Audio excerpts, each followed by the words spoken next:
Are you needing something to give your next outfit a bit more interest? Maybe like a trim or a featured piece? Well then why not add some advanced pleating techniques that are sure to be crowd pleasers? Here are 6 ways that will level up your pleating game.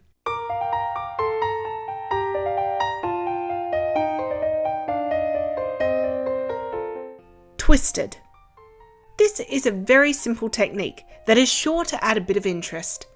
I firstly mark up the fabric in equal intervals on both the top and the bottom, in this case by 2 centimeters. Then I do a row of simple knife pleats along one of the edges. Then along the opposite edge, I do more knife pleats but going in the opposite direction to the original edge. Then I sew both edges down. Finally, as an optional step, I give it a very light press to bring out the lines for that twisted look. Windows. This is a variation of the twisted pleat from before, but instead of using knife pleats, we are going to use my absolute favourite type of pleating, box pleating. Once again, I start by marking out equal intervals along the top and the bottom. Then along one of the edges, I begin by doing box pleats. Then on the opposite edge, I do another series of box pleats, but making sure the box is in reverse. So what I mean by this is where it was the centered top of the pleat on the first edge, the opposite point on the other edge is the center of the back pleat. This creates the illusion of a V shape. Then run both sides through the sewing machine to lock the pleats in place. And once again, there's the option of a light press if you want a more defined look. Folded back. Another simple technique here. Start by creating a row of knife pleats. Then pin those same knife pleats down on the other side too. Sew both edges down. Then fold the middle of the pleat back on itself and hand stitch this down. I did mine on the grain of the fabric so it cannot fold back too far without the overall shape buckling. However, if you did this on the bias of the fabric, you would probably have a bit more of a natural spring to work with, meaning you could fold it back further on itself. Diamonds. They say diamonds are a girl's best friend, right? Well, here is a pleated version to add some interest to a panel. Start out by marking a line across your strip. Use the width of the fabric as your measurement to make your next mark, in this case 3 inches. Continue all along the fabric.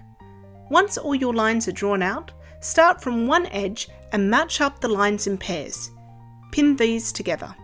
Then sew along these lines to form loops. Next, spread open these loops so that they are evenly spread out over the seam and press flat with an iron. Lastly, fold up the center point of the back loop on itself so it creates a diamond shape. If you've ever done origami, it will feel like you're doing that again. Hand stitch the center point down, then from the opposite side, repeat the process. Continue to do this all along the fabric. Now, if you would like your diamonds to be closer together, for example, almost touching, it is a simple matter of changing the measurements.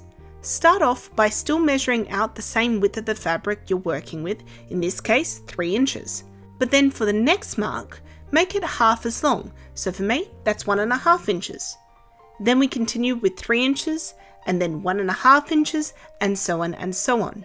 Pin together the larger intervals, leaving the smaller intervals open. Then continue with the other previously mentioned steps.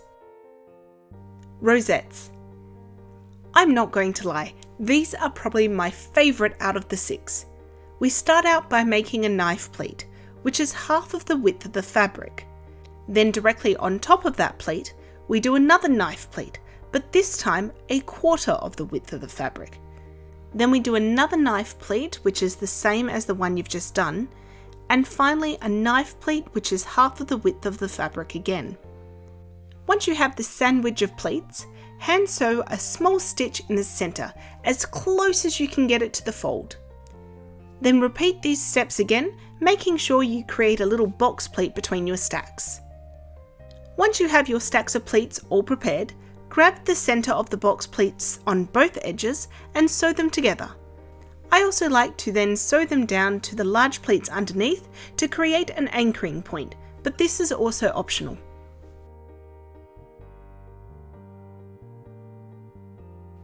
flower buds. This is a variation of the previous rosettes. Start by once again stacking your pleats with a half-width pleat, a quarter-width pleat, another quarter-width pleat, and then another half-width pleat. Then hand sew those together at the centre close to the folds. And repeat this process as before. However, when you have finished sewing together the pleat stacks, flip the fabric over. The reverse side is now going to be your outer fabric. Join together the edges of the small box pleats and hand sew those together. This will create something that resembles a flower bud. And there are 6 techniques for you to try out and incorporate into your next outfit. Whether it be a cosplay, historical costume, everyday wear, or something else entirely. I hope that you've enjoyed that, and if you did, please make sure you give this video a like, hit subscribe, and leave me a comment of which was your favourite technique. Thank you so much for watching.